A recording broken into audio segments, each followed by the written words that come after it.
Hi, my name is Jelena Pjesivac-Grbovic and I'm Senior Software Engineer at Google. I work in Systems Infrastructure Group in Data Processing and Analysis.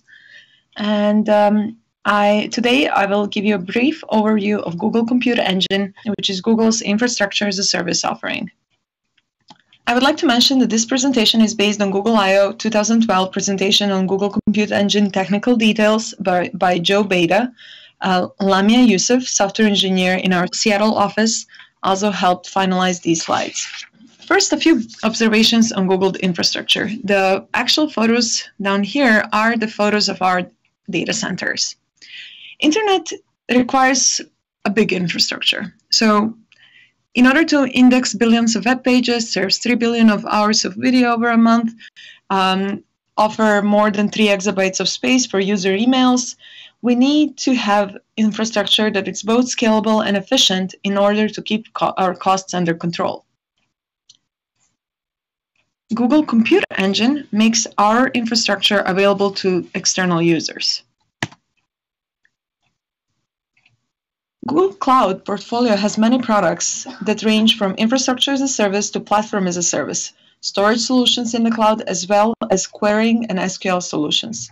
Some of our less known products, such as Google Prediction API and Google Translation API, are also very interesting. The power of Google Cloud is that we have worked on integrating all these services and put them together to provide you with the means to build solutions to sophisticated problems in your field that require more than one cloud system. Today, I will focus on our newest product in this field, which is Infrastructure as a Service, or Google Compute Engine. Google Compute Engine, or GCE, essentially provides the form building blocks like compute nodes, network, storage, and tools. The main advantages of Google Compute Engine over the other providers are it's the same proven infrastructure that we use internally. So we have speed, we have scalability, we have global footprint, and we provide an integrated platform for you to develop your applications on.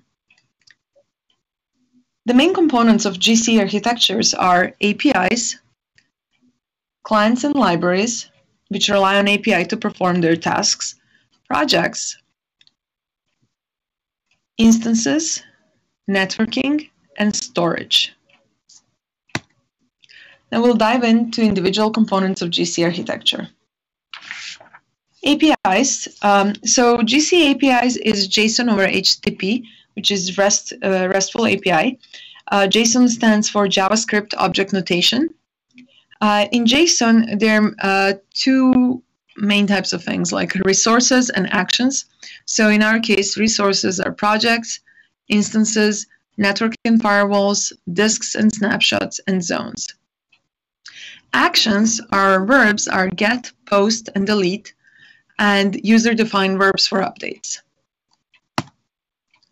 Clients and libraries. So since most people prefer not to write JavaScript object notations directly, we built client libraries on top of this basic API. GCUtil is a command line utility that allows you to start, stop, and update instances and manage projects. We also provide Web UI built on top of the GCUtil and Google App Engine. And we also install some basic libraries for you, and we build the partnerships and the ecosystem around this, which includes different providers such as Clicker, MapR, RightScale, etc. And we also provide open source tools. Projects are based on API console projects, and such are compatible with App Engine projects. Essentially, projects are containers for all the resources. We also use the billing is done on the project level. The project defines a group and team membership, which defines service account used by the project, as well as individual team member accounts, which are used to authenticate service at the beginning. We use OAuth 2 with service accounts, which allows us to start and stop instances without providing passwords per instant. This is done using SSH keys. So how do the nodes look like? Well, instances are Linux virtual machines, And they provide root access with lockdown kernel and come in stock images such as Ubuntu and CentOS.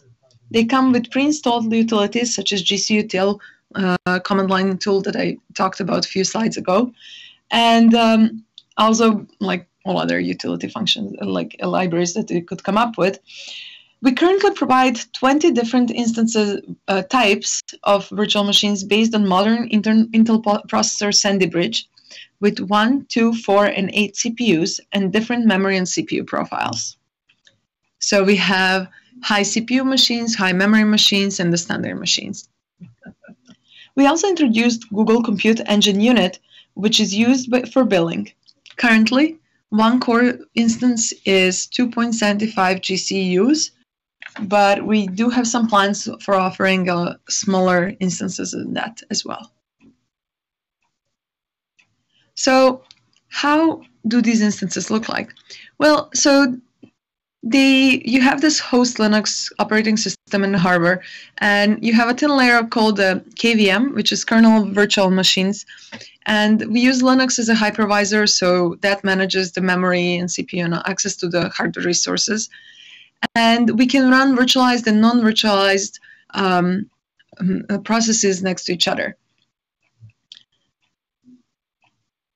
Linux C groups are used to provide the containers and the resource isolation, which is used for resource isolation. The C groups are public Linux feature that was driven by Google kernel engineering and is one of the examples how Google contributes back to open source community. The instances in your GC will have two types of network, private and public. Private network provides isolated private IPv4 network per project, which is flat across geographical regions. In this network, your VM name corresponds to your DNS name. In terms of public networks, you can choose whether your project will have public IP addresses or no, and your options are to have reserved IP addresses, ephemeral ones, or none. The external IP addresses are not tied to a region or zone, and they can dynamically attach or detach from an instance, which means that we can move the IP address from one instance to another transparently. Your internet connection benefits from Google Global Network Footprint, since the request for your VM instance will be routed to the nearest Google egress node router, and from there will travel using private network as opposed to general internet. There are some limitations though. We only support UDP, TCP, and ICMP, and we explicitly block outgoing SMTP services. Well, it's nice to have compute nodes, but we need to have some storage solutions as well. So in this space, we provide three options: persistent disk, local disk, and cloud storage. First, the persistent disk. It provides fast and consistent performance that can exceed the life of your GC instances. It is provisioned using the APIs, and you specify zone in which the disk will be located. You can use a single persistent disk to read-write data and multiple disk instances for read-only data. The data on persistent disk is encrypted when written, and encryption keys are stored in our internal key management services. I mentioned the consistent performance. Google Storage Stack is heavily optimized to reduce tail latency. One of our early adopters of GCs reported that they observed a total of 3% variance of 4 kilobyte persistent disk read and writes. This is very good.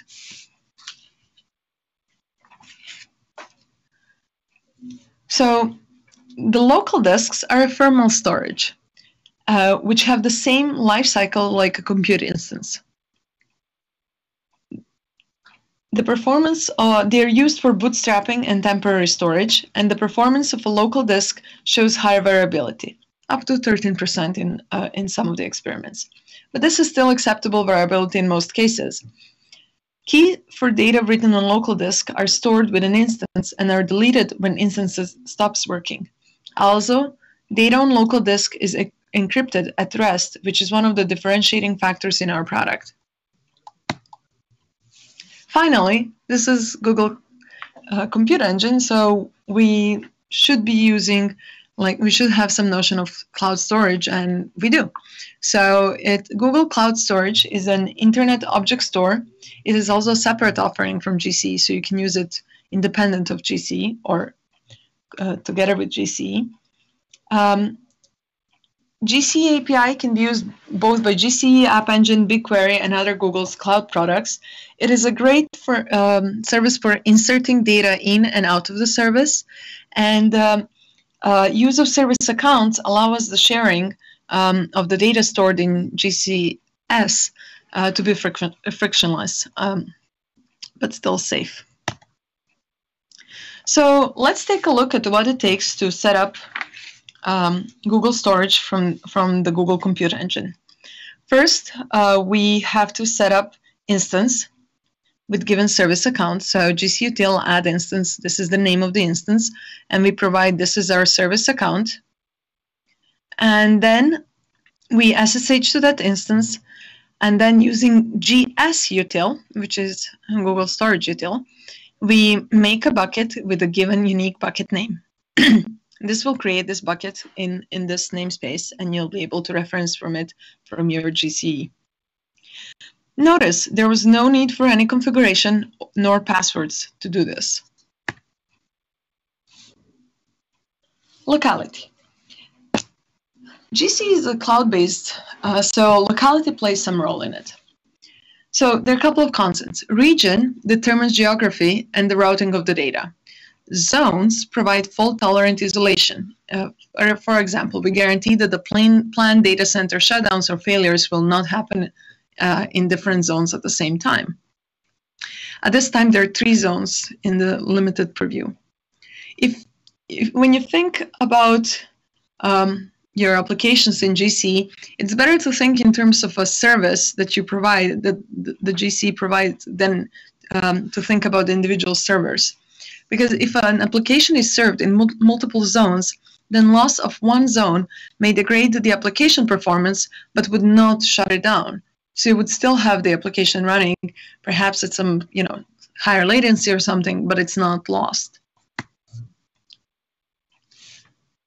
So currently, Google Compute Engine is still in limited preview program.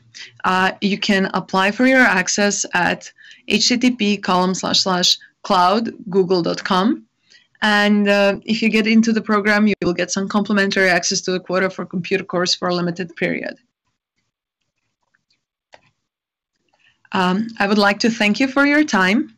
And should you have any questions about Google Cloud Solutions or Google Compute Engine itself, the best website is to visit http://cloud.google.com, and hopefully we can answer your questions there. Again, thank you for your time, and happy International Women's Day.